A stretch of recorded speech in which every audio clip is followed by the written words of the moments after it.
Discussion.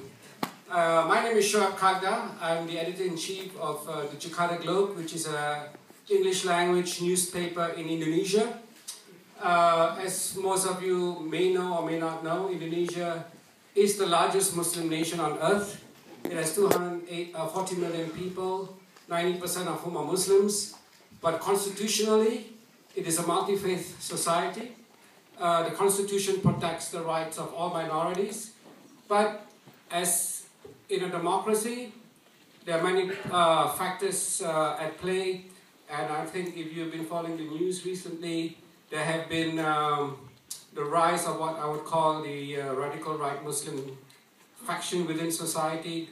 They have a space, they're able to voice their beliefs and their feelings, but the majority of Indonesians, I would say, are mostly tolerant Muslims.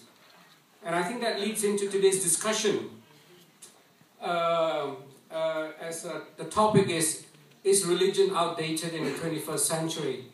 And maybe I can start by relating a story that was told to me over dinner the other day by a very noted author, Mr. Paulo Coelho. And the story goes like this. Since we're in Switzerland, I'll use the Swiss background. There's a small village in the heart of the country. And in this village, the population is divided 50-50. 50 believes in God and 50 does not believe in God. And every day they are fighting. So one day the mayor says, okay, let's put this to rest. I'm going to invite the whole village on a Sunday to a discussion. And we'll discuss all day long if it takes to see whether... Welcome. We're just getting started. We'll discuss whether or not there's God, and at the end of the day, after the discussion, hopefully we'll come to a conclusion. So to help the discussion, the mayor invited a very prominent priest to debate on behalf of God, and he invited a scientist to debate on behalf of the atheist. And so they debated all day, and to and fro. At the end of the day, they still hadn't come to a conclusion. So the mayor says, okay, I tell you what, we'll all go home, we'll take a rest, and maybe we'll come back. So everybody went home. The father went home, and the atheist went home and decided to kneel and pray, and he says, I don't believe there's a God because nobody could convince me that there was no God. The father went home and decided to burn everything that was religious in his house because he says, I could not convince the atheist to believe that there is a God. So on that note, let me please introduce my very distinguished panel. We have a panel which is I think comes from very, very broad backgrounds, and I think we'll have a very lively discussion because I think while everybody out there in the Congress is debating about worldly affairs, I think the real issue will be debated in this hall today as to whether or not religion still matters. So let me start with my left. To my furthest left is Father Christopher Jamieson. He's the Director of National Office from the United Kingdom. Father Jamieson has been a prolific author, I think, and I think we'll wait to hear from him.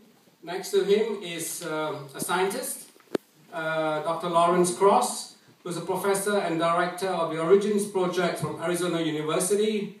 As a scientist, of course, I'm sure he will give us the scientific view of religion and whether or not there is a God.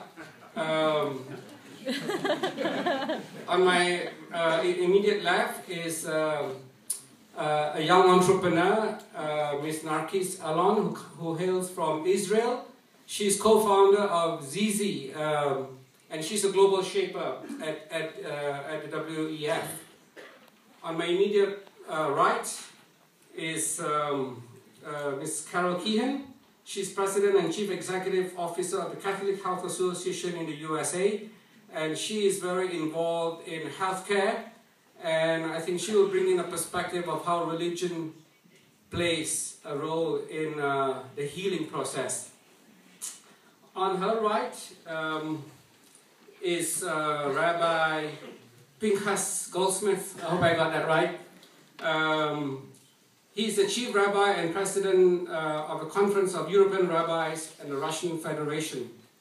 And of course, from him I would hope to hear a view on how religion plays a role in Israel today, especially within the Middle, and maybe we can expand it to the broader Middle East.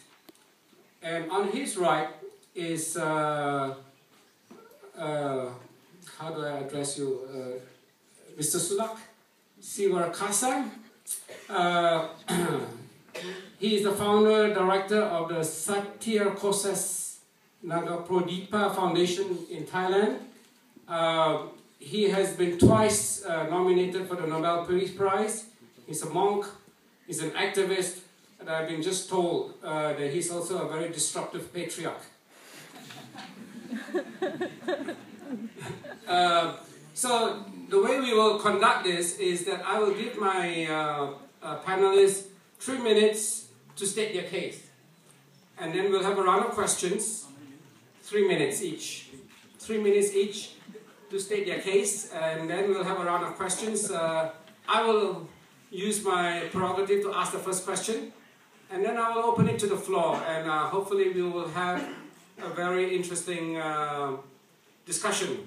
So maybe, Father Christopher, the floor is yours. Thank you. I should also add, I'm a Benedictine monk, but it's a bit chilly wearing a habit in the Alps. So, is religion outdated in the 21st century? At one level, the question answers itself. There are 4 billion religious people in the world. So at one level, of course, religion is not out of date because there are still so many religious active in the world. So presumably the question is asking, has the great developments in science and reason that came from the 18th century in Europe, has that European Enlightenment developed in such a way that the beliefs of religion are now going to fade away and disappear? So what I'd like to simply offer you is a mental picture that may help the whole discussion. Imagine a circle in which you write the word mystery, and around it are a series of arrows trying to penetrate the mystery. And one arrow will say physics, another will say biology, another will say psychology, and another will say theology. And that we are together trying to understand the mystery of life. Now this goes wrong when one person, as used to be the case historically, when one person puts their science, their ology in the middle. It used to be theology. But I would say the danger is that if we put another ology there, whether it's biology or physics or whatever in the middle, we will end up with a similar problem. And at the personal level, to conclude these opening comments, at the personal level, I think the biggest personal mystery that we all have is, what kind of a person do I really want to be?